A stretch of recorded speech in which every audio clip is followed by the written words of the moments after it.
Welcome to Canton Chronicle Live, Monday edition. I'm your host, John Camo. Some of you know me as my Twitter handle, Dixie Enormous. We have a Monday show, which is rare for us, but it's for a good reason. So you guys know what to do. Run to the fridge, grab your pricks and ciders, text all the cronks, tell them that the Canton Chronicle is live. Hey, Eric, what's going on? Hey, John, how you doing, buddy? I'm doing 2 days in a row for us. 2 days in a row. I just had a very, very special cronk call me, and I had to say, hey, I'm about to go live in 20 seconds. Is everything all right? And he's like, yeah, I'll call you back in a little bit. I'm like, okay.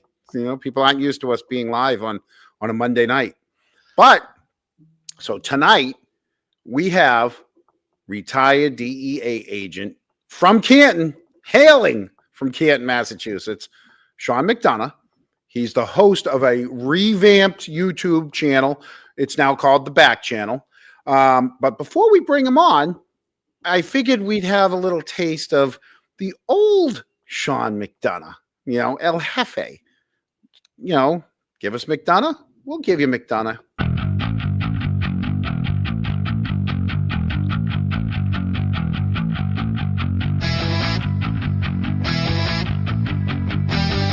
Because it's going to come out. You had Brian Albert by the balls, my friend. You coward. You coward.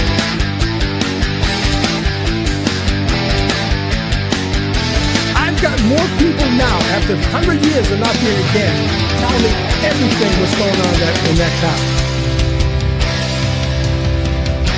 You're not that guy. I don't think you were ever that guy. We're all the knuckleheads, right? All of us, right?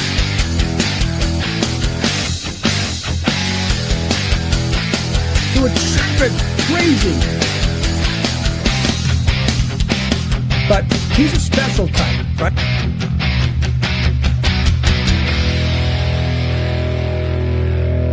They're all chirping up there, buddy. They're all chirping. You know it. I love you all, my husband. I spent 20, 36 hours with you. Last thing I'll be doing is grab-assing you at a place, an establishment, after being with you for 2 days.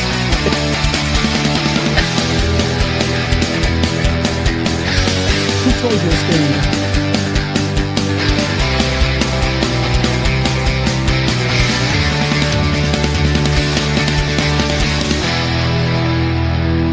Because it's going to come out. And he came up. He's on our screen. Hello, Sean. John, how are you, buddy? Eric, how are you? Hey, Sean, how are you, pal? Hanging in there. I thought that was in a vault, locked up somewhere, John. It was. Yeah, it was. I dug deep into the Samsung Galaxy 23 for that one. That's a thing in the past, But hey, that was going through the motions back then. Yeah, and now you're called The Back Channel, right? Yeah. And so my co-host Kenny McGee. With Kenny and Sean, you're still one of my top guys, but the guy's from Michigan. So Kenny, go blue. All right, we got a freshman quarterback, so just gonna have to deal with it. John, I just want to really commend you guys. Eric and Boozy. I don't know where Boozy's at, but what you guys did on Friday, what an incredible gesture for the town of Canton. Go out there, pick up trash. Now, truth be told, back in my early days with DEA, that's all we did. We would go to these houses that were under surveillance, and we'd get up at dark 100, wait, all the lights, and then literally pull trash, bring it back to the office. It was amazing what we would find in all those trash bags. That's how Richie Jeffe got caught. They went through his trash. That's right. But I would have to say, very commending. What an incredible gesture. It really was. Well, thank you. I mean, thank you. We said it before. We might be critical of the town, but it doesn't mean we're not going to try to help every chance we get. So, I mean, it's a town I grew up in. My mother grew up in. My father dedicated 30 years to Canton youth hockey. He was the rink manager.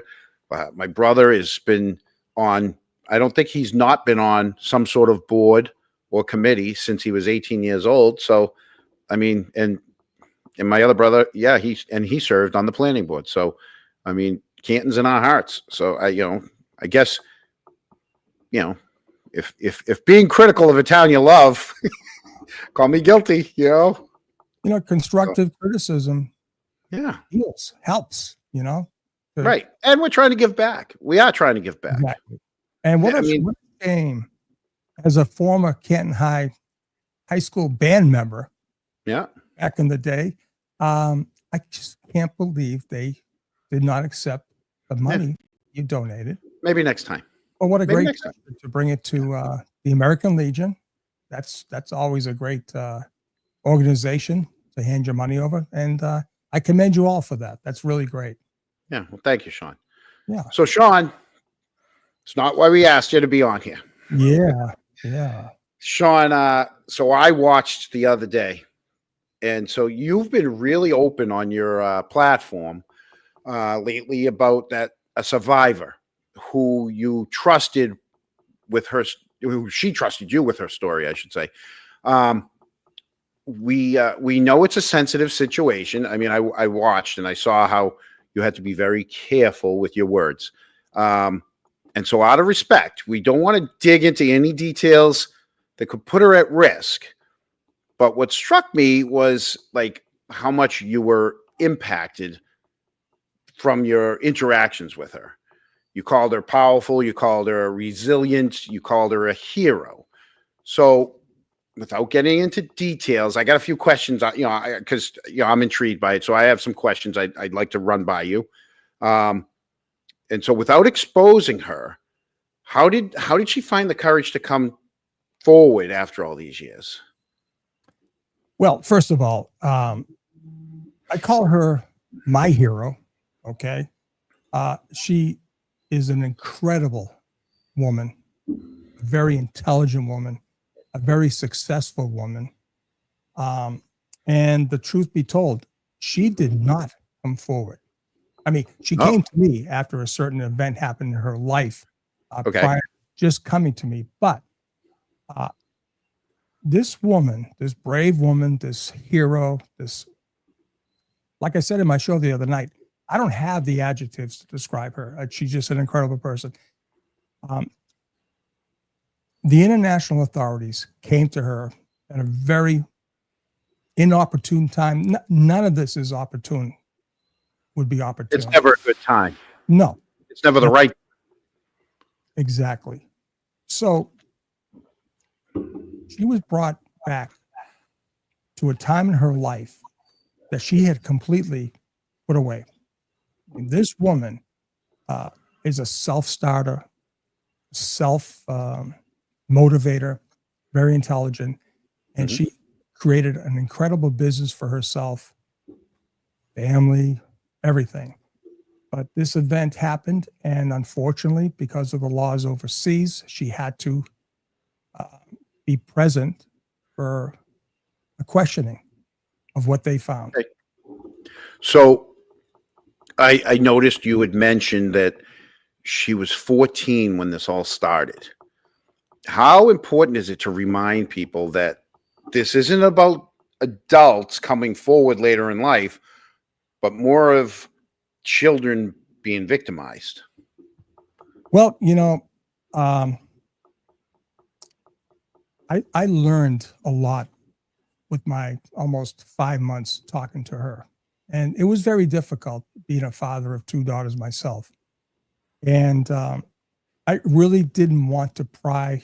And she even said, like I said the other night, she said, Sean, you can ask me anything. And the reason being, John and Eric, is I didn't know would I be creating any more trauma for her, But evidently, by going through the processes that she did go through prior to coming to me,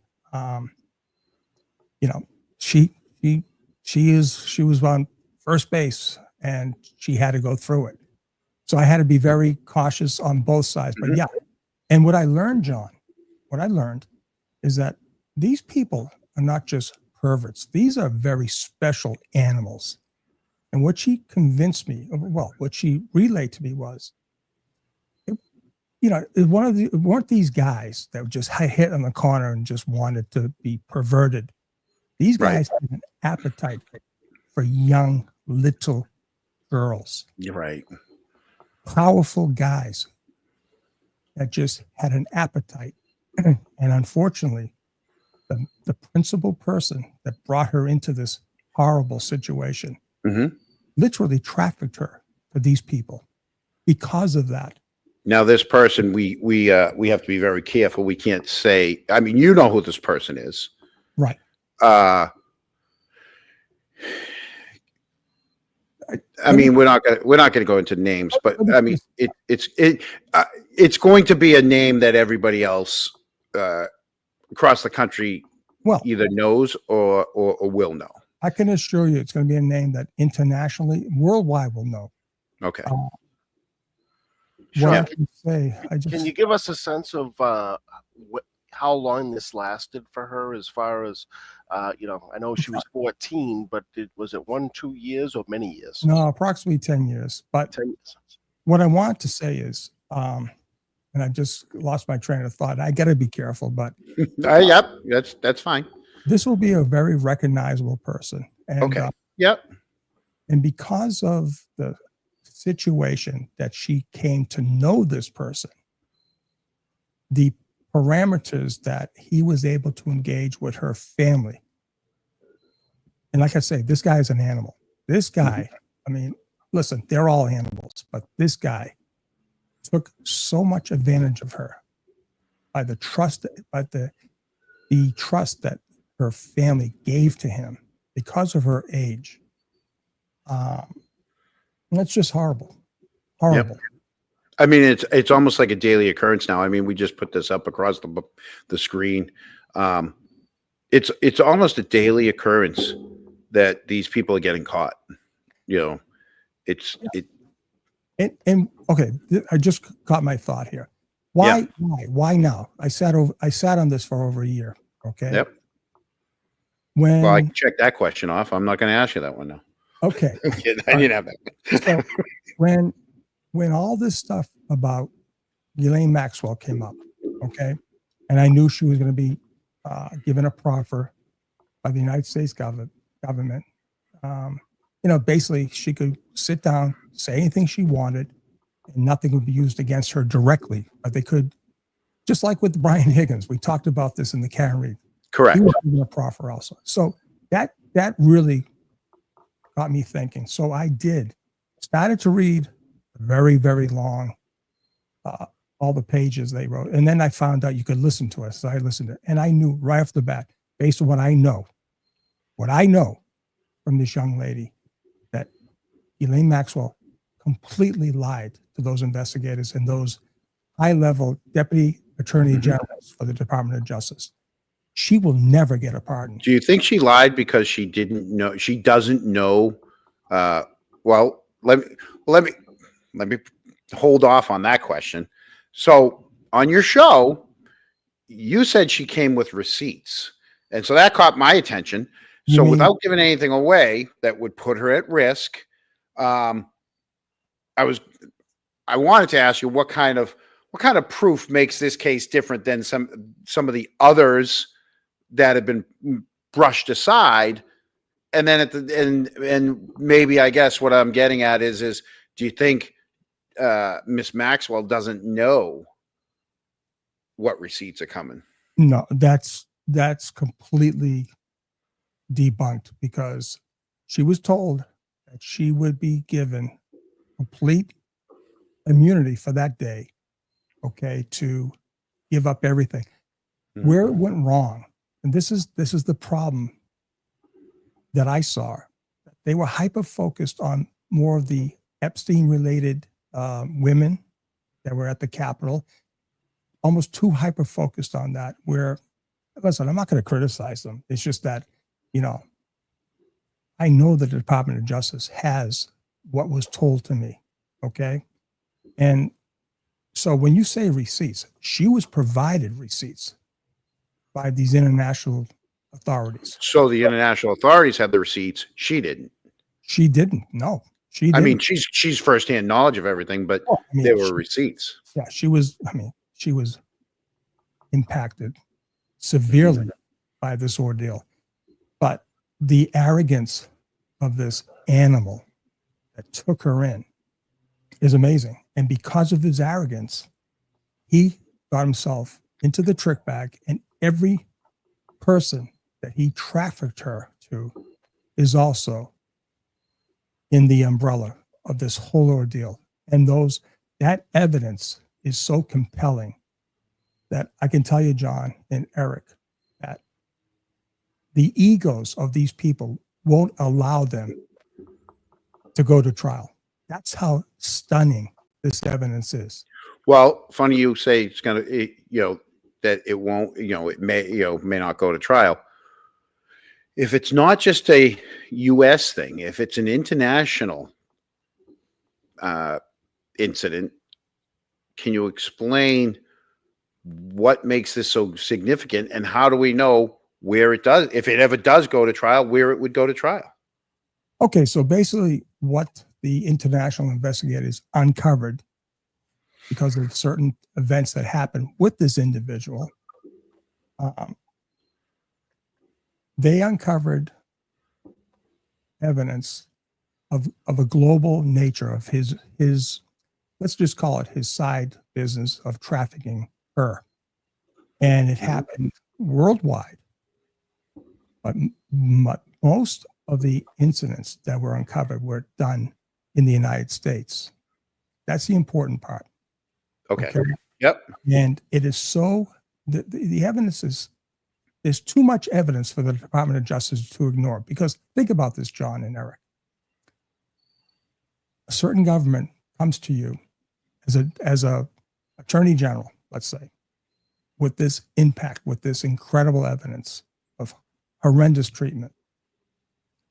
For them not for them to just wash their hands and not do anything will put egg on their face, because the other government will be able to expose our government for taking a back seat. That's the problem. That's Right. the problem, what I see. And I don't believe that this government will allow this to happen. And I got to be very clear. This thing with Epstein and Ghislaine Maxwell, that's a whole different thing. I can assure you that from the people that I was told about, okay? Mm-hmm. I mean, Epstein's a little punk in this thing at the time, little punk, And I gave the example of, like a guy like Pablo Escobar. If Pablo Escobar wasn't using cocaine and he was a sexual trafficker, and I hate to put it like this, but his product was her. Right. His clients were the distributors and the traffickers of, the global cocaine empire he built. To make an analogy to, yes. That's the analogy. Yeah. That's the analogy. Mm-hmm. So let me ask you this. If, even though it's international, you did mention that the DOJ was involved. Does this give you any confidence that it won't just get buried like some of the other cases have? Well, I'll tell you, my hope is grounded in the fact that the evidence against each violator is so damning. They will be crippled by this. That's how bad. I mean, when I say a couple of months back, Susanna asked me, let's go see this movie. I go, it ain't going to happen. Why? I'm telling you, not going to see this movie. Right? Number one. Music that I listen to, and I'm a hobby musician, right? I've had to literally change out my Spotify and Apple Music things to avoid listening to some music. Wow. Politics, business people, the top echelon of these industries are going to be affected. So of all the industries, movies, yes. Movies, music, yes. Sports, sports, yes. Government, yes. government, politics. Wow. Business, business people that Yep. you're going to be blown away. And the thing is, when you think about this, why? Okay, it has to be a sickness. But she said it was the appetite, and unfortunately, at a certain time in her life, that this was. I guess this is how. So this, almost 10 years of her life. Yes. Yep. Yes. So you use the phrase "justice is coming" for her. Right. To you, what does real justice look like?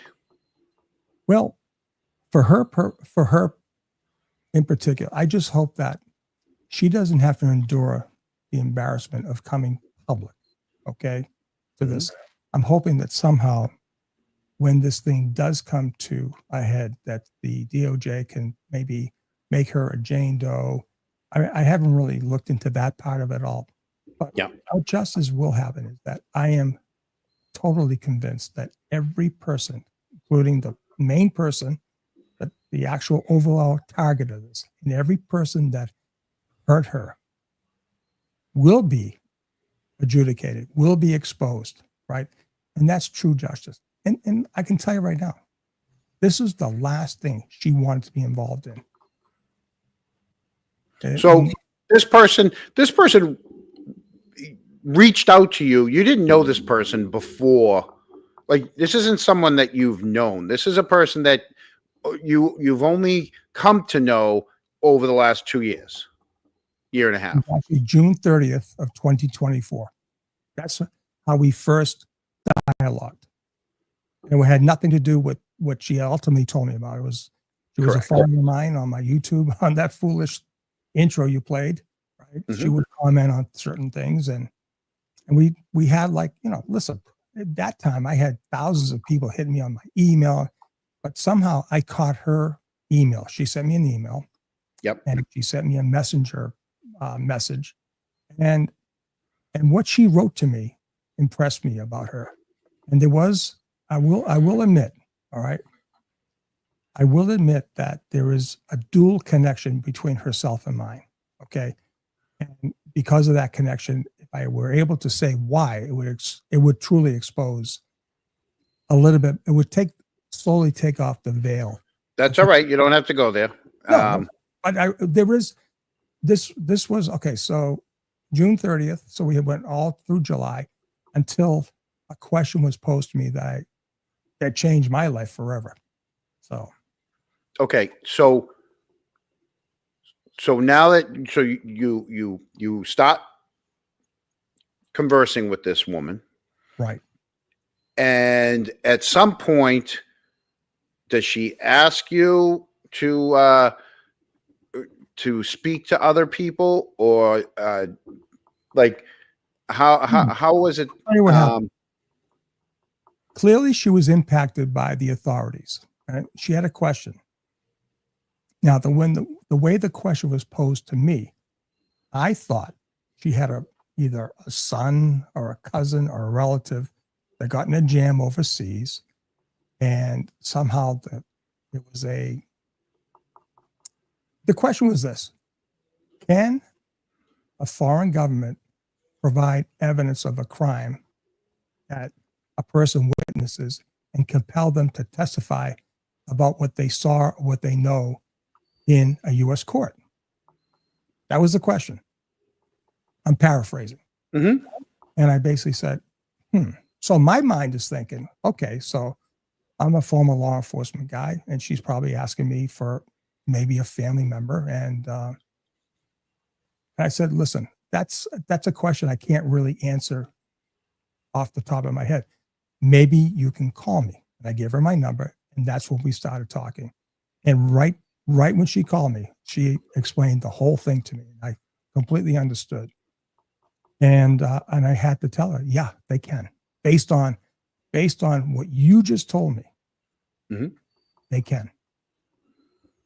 Okay, so she obviously she would have an attorney now, and so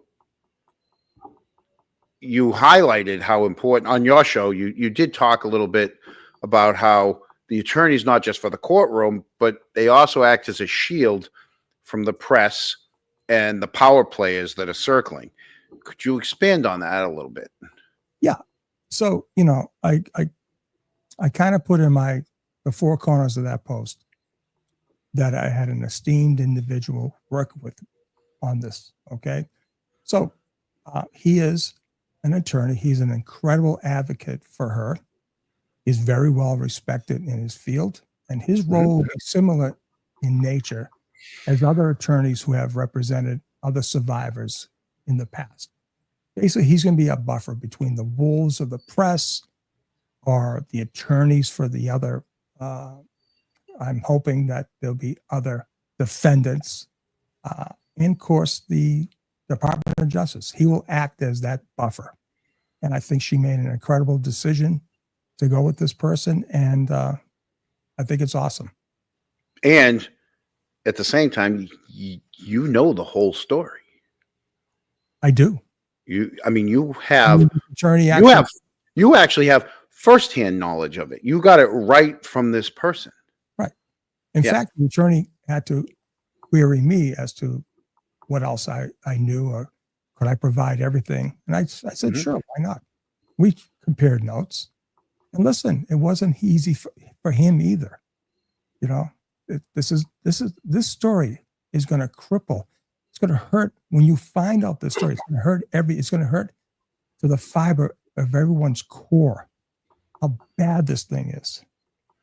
And I'm not taking anything away from the poor girls that were on the Capitol up there the other day. I mean, they definitely were abused. But so this is separate, which I saw on your show. This is separate from the woman that were on the steps the other day. Yeah, completely separate. The difference, but similar. Well, let's put it like this. And I'm not casting any shadows here. The difference between what was told to me, and for lack of better terms, she was literally captured by this guy, unbeknownst to her, right? Physically abused, sexually abused, the whole nine. Okay.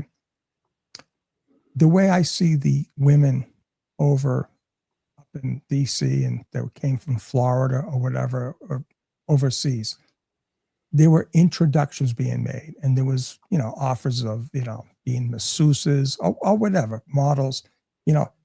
This poor girl literally had no choice, this was not an offer to her. This was, you're going to do this no matter what. That's how bad this is. Wow. Sean, how long has this been under the law enforcement microscope? Do you any idea?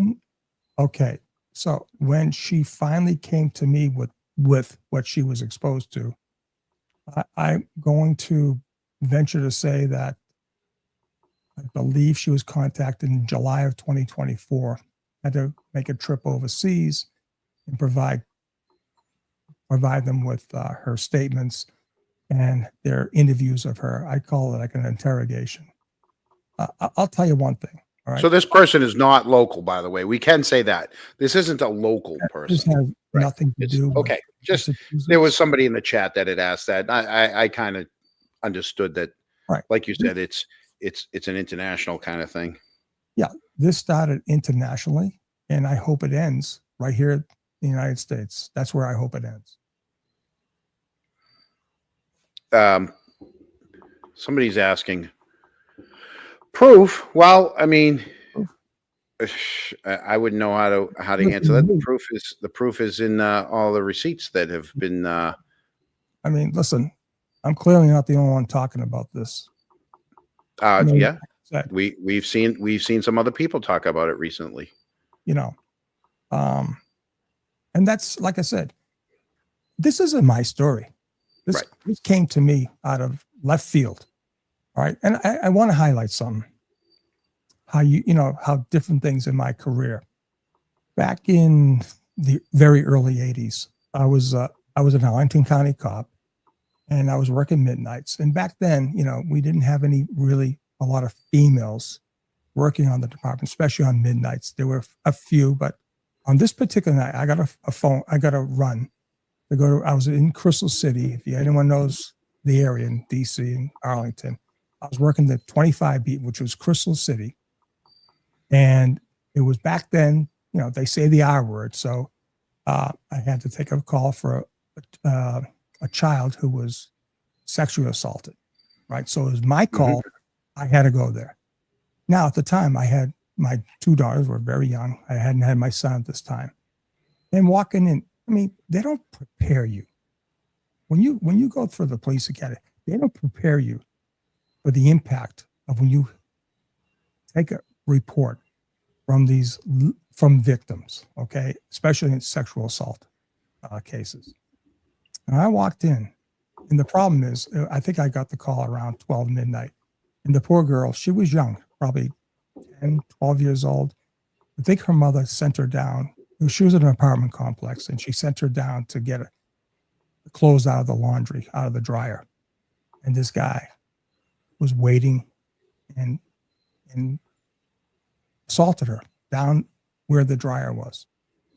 So I guess she kept her mouth shut, and then the mother realized there was something not right and finally disclosed. So I got the call. And this poor girl, beautiful girl, blonde hair, blue eyes, just like my daughter.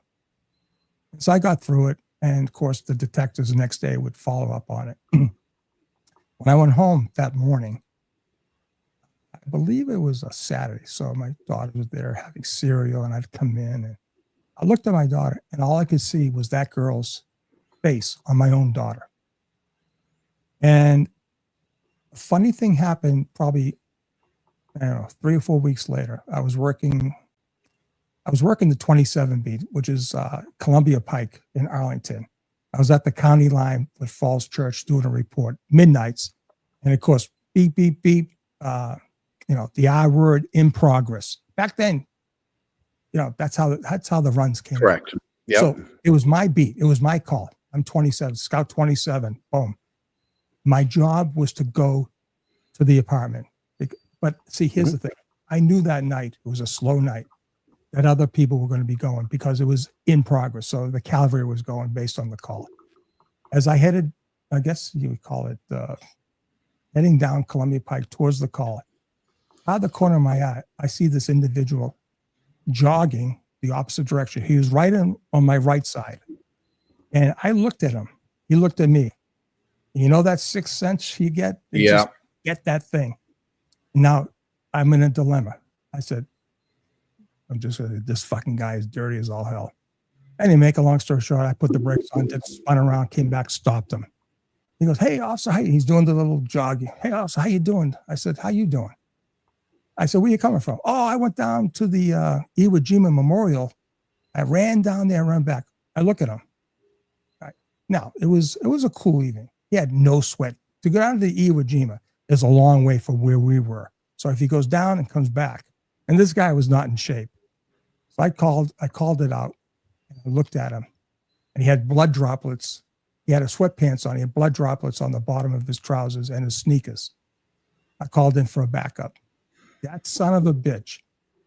Well, he pled to 3. He was a serial rapist. They probably closed 15 rapes that he did, but he pled to 3 and got a mandatory life sentence. So these things happen at the most critical times in one life. But like I said, with this poor woman, I can't say poor woman, this hero, I do believe she will be vindicated. There is a God, there is justice. And even though this is the last thing she ever needed or wanted, she will get justice. No doubt in my mind. So, Sean, you talked to her for months. Yes. Was it just talking? Did you record any of this? Did you video? Like I said, there was like certain, like what do you call those things? The voice chats or whatever. Yeah, that's what I meant. So yeah, I don't really don't want to get into it. That's fine. So how did this affect you personally? Well, you can imagine. I mean, my mindset went back to the 80s when this poor little girl that I had to take a report from. I mean, but I mean, listen, any type of assault is bad. This, with the notoriety of the perpetrators on the whole scheme, and there's male and females. The names, well, I'm going to tell you right now, you're just not going to believe it. You will not believe it. No, we probably will. I mean, I think it's something that a lot of people have kind of prepped for. I think maybe some names will be a shock, like you wouldn't, but then there's a lot that you probably think, like, yep, I believe it. Sean, how many names are we talking about? I just want to listen. I want to stay away from that. Okay. I can tell you now, the numbers are staggering. Like I said, staggering. Multiple times. Are we talking at least 100? At least 100. I'll Okay. keep it right there. That's fine. Yeah, because somebody's already asked hundreds. Yeah, I mean that's True. Because you got to think about it. This is over the course of how many years? Right. The last 20, 30 years? No. Well, I mean, in her time, it was over 10. Hers, but overall, I mean, this is something at least 20 years. It didn't stop because she moved on with her life. I'm sure there's another young little girl that fit the appetite for these animals. Listen, I guess I don't have the word. I don't have that vocabulary to express how bad I feel against these horrible people. Horrible animals. So you made it clear that you care deeply for her. What responsibility do you feel when sharing these small parts of her story publicly? Like, just to reiterate, this whole thing came at a time where this woman, Elaine Maxwell, thinks she's going to hokey doke the government. Okay. Now, I know that the authorities overseas have brought this case to the doorstep of the Department of Justice. They have it. They've got the names. They've got the evidence. The evidence is overwhelming. And like I said, listen, it didn't take me 2 seconds to say that Proctor was terminated, right? Yet I'm sitting on one of the biggest cases that is going to rock this world. I didn't say a word until a week ago? Yep. Right. And it's all because of this latest thing with Elaine Maxwell, right? And her lying to the government. That, and there's been some other posts here and there that have been put out. I mean, other people are interested in this same exact story for different reasons. Well, yeah, I think we're talking the same language. Yes. Like I said, when you say, I mean, listen, they came to her. She didn't blow the whistle. She didn't report it. She moved on. Right. When they came to her, she came to me. So, I mean, the story sits with me, right? And this other so you have the story. So why is it important for you to speak up about this on your platform? Because we've seen you've changed the platform. Your platform has now changed. And so why is it important to speak up on your platform when so many in the mainstream media avoid it? Because I see how some people just want to just gloss over this overall, like the poor girls up there at the Capitol the other day. You know, how there's two sides to this thing. And I got to commend Congress for taking the initiative to get a bill passed. I hope they get enough signatures to get a bill passed.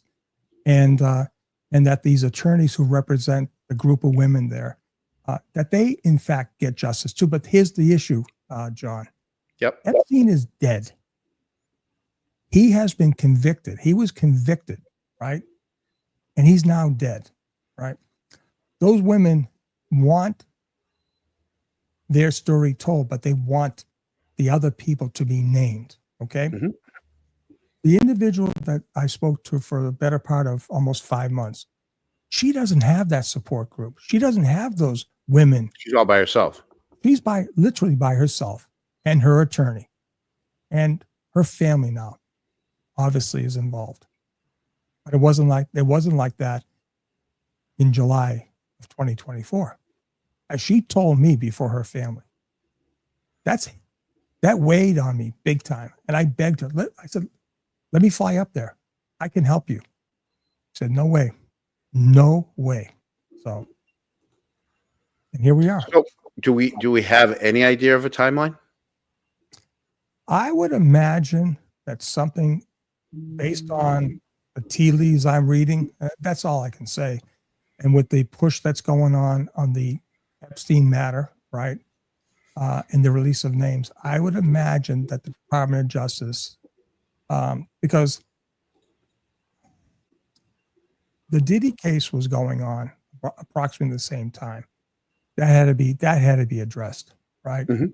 So I believe now that there's some space, right? And now with the keen spotlight that's on, again, Epstein, and again, he's dead. He doesn't Right. factor in this other than the fact that he's a piece of shit.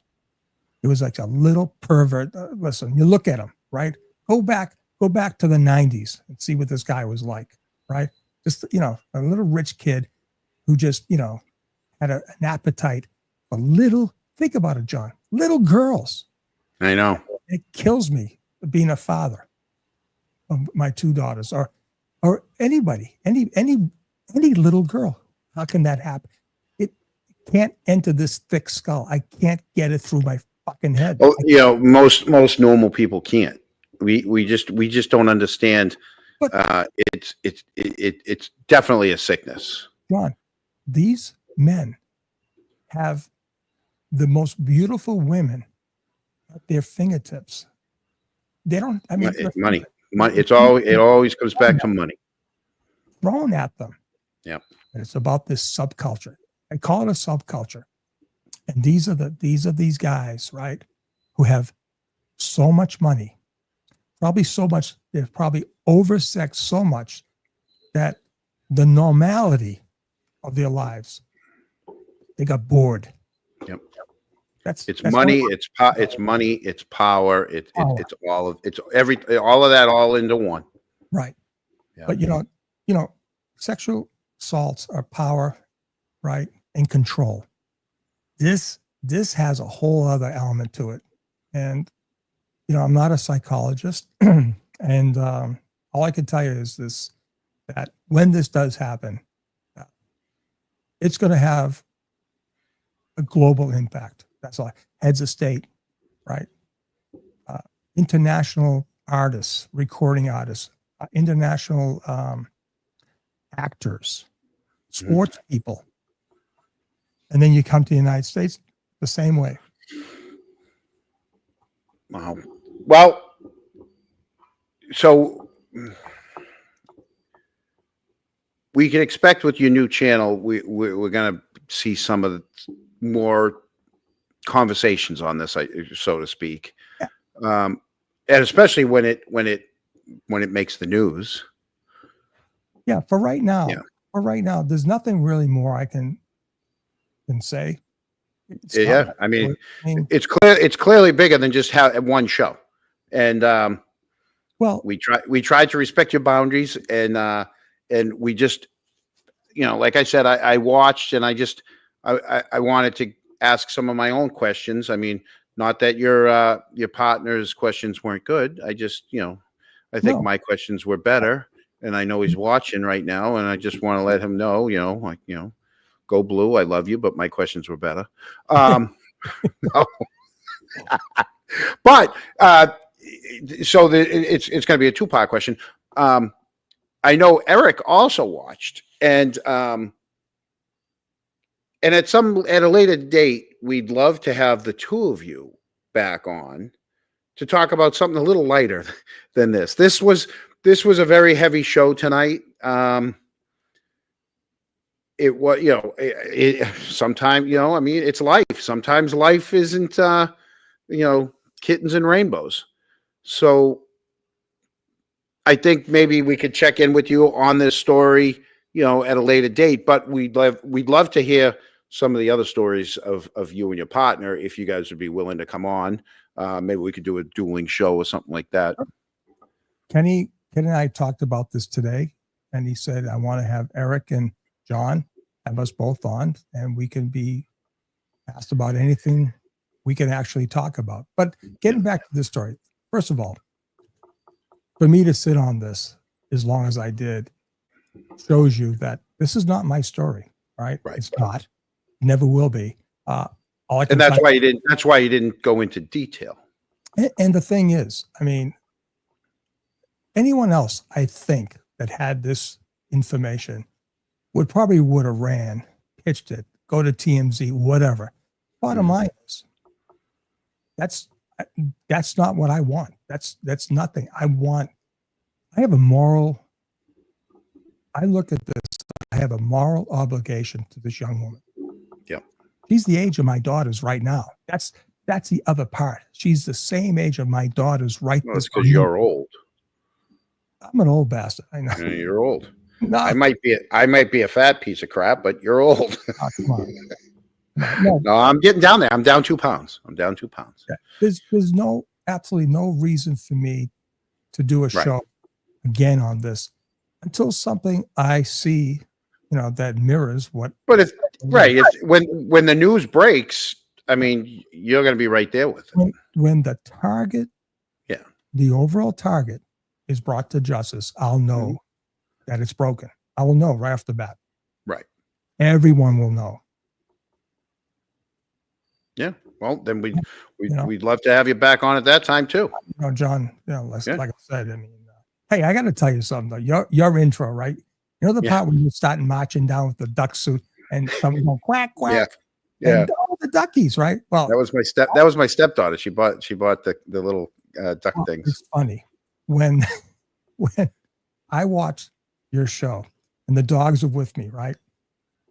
When that part comes on, it separates from my speakers. I have speakers above me, right? Those dogs get up and they're looking. Who said that?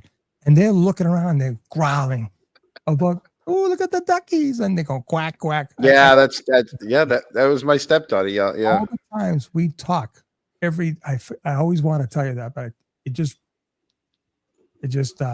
jogged me again here. Yeah. Sean, can you do a quick little shout out to Sherry? Sherry D, absolutely. It's nice to hear. Oh, can I tell you something, Sherry? Getting old is not good. I went to my ENT person. I have this condition called silent reflux. Now, my voice is gone. I mean, I literally have to strain to talk. And it's not acid reflux. Acid comes from your stomach up. Silent reflux, it's LRP or LPS, LPR, whatever the hell it's called. The main thing is called silent reflux. So I've caught myself clearing my throat every 5 seconds, every 5 minutes. And what happens is because pepsins that come up from the stomach and it goes to the voice box, the body innately produces enough mucus from the mucous membrane to go down to counteract the pepsins to come forward. Meaning, when I get up in the morning, I'm honking like a duck, right? Or a goose, and I'm. You sure not allergic to the dogs? No, not allergies. This guy. No. Yeah. I went out to he said, yeah, and when I stopped drinking, almost 7 years ago, right, I started drinking flavored carbonated water, and he said, "Bingo, for your age." And that there it is right there. Well, then stop it, buddy. You'll be like me. Stop drinking carbonated water. Well, it's seltzer water. Same Schweppes, thing. black cherry. That's what I would drink. I'd go to Costco and get those 35 pack of lime, grape. I guess I'll go back. I guess I'll go back to the pricks and ciders then. So yeah, they've served you well, John. Yeah. Well, I found out I can't sleep on my back anymore because I don't snore a lot, but I do snore a little bit. But for some reason the punching bag in the back of your throat there Right. gets stuck on the exhale. Yeah, you're going to So- be. I have no problem breathing in, but on the exhale, it closes. It just gets stuck. So I always have to sleep on my side now.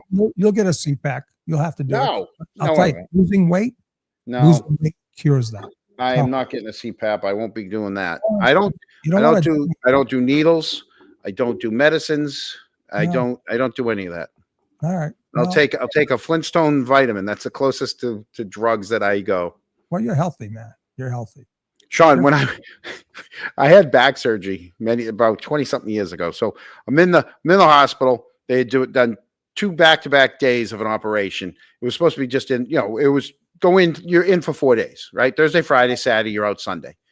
And I had, you wake up and you got a catheter in and you got your button for the morphine, right?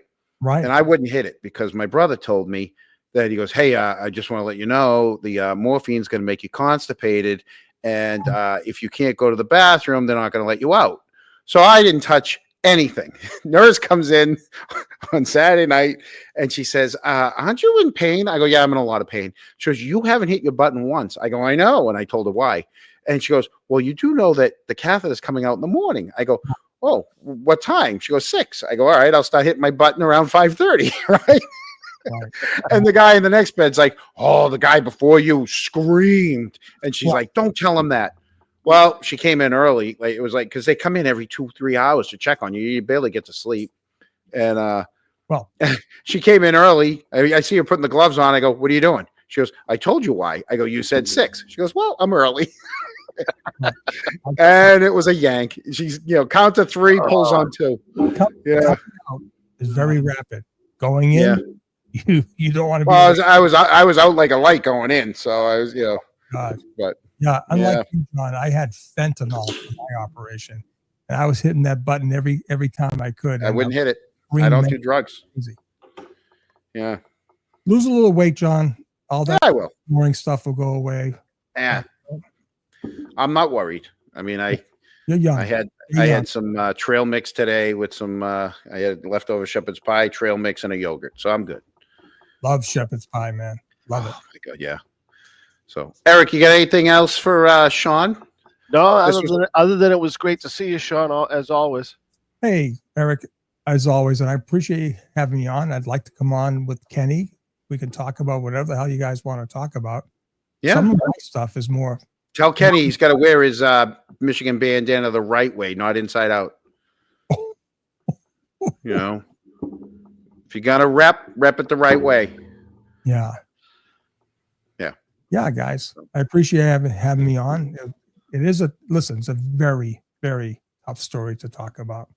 Yeah. And, No, it was. And I, you know me, I'm normally a joking guy. So that was that's probably the deepest show we've had. And I tried to naysayers out there. Yeah. So there's me, there's her, and there's another individual. Don't want to believe me, ask that other individual. That's his story to tell. All right. And like I said, for me to sit on it for this long of a time, all right, there's no motive. I have a moral obligation to her. And that's what that's what this whole thing is about.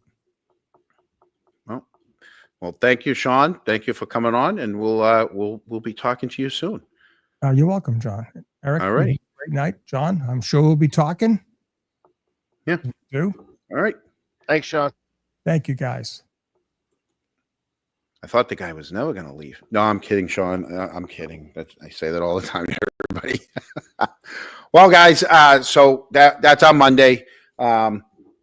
It was a very serious Monday, and it's not. They're not always going to be like this. So we'll be back to our original Sunday night next week. We don't know what the story is going to be yet, but I know that they're going to be a little lighter than this one. We're gonna take you out with the same video that we brought Sean in with, and that was from his just to give you a little bit. Oh, you know what we didn't do real quickly? We only got one. Somebody wanted us to give them McDonough, so we got to give them McDonough, right? We got to give McDonough. Got to give McDonough. give us fucking McDonough, and we'll go easy on you. There you go. All right, you got McDonough, and yeah, we're gonna go out. We're gonna go out with McDonough. So thank you guys for tuning in, and hopefully we'll see you all Sunday. Don't forget to like, subscribe, do all the stuff that they tell you to do. I have no clue what that means, but thanks, guys. Have a good night, everyone.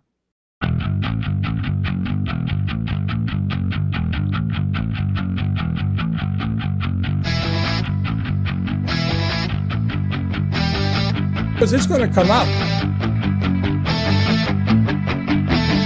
You had Brian Albert by the balls, my friend. You coward. You coward.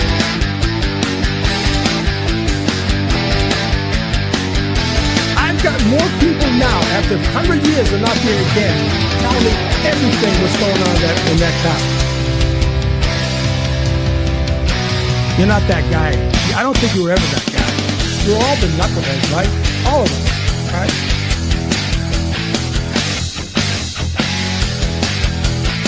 You were tripping, crazy. But he's a special type, right?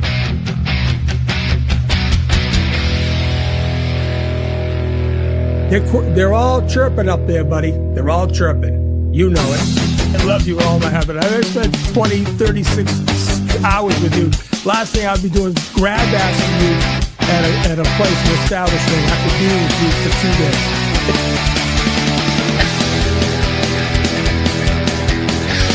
Who told you this thing?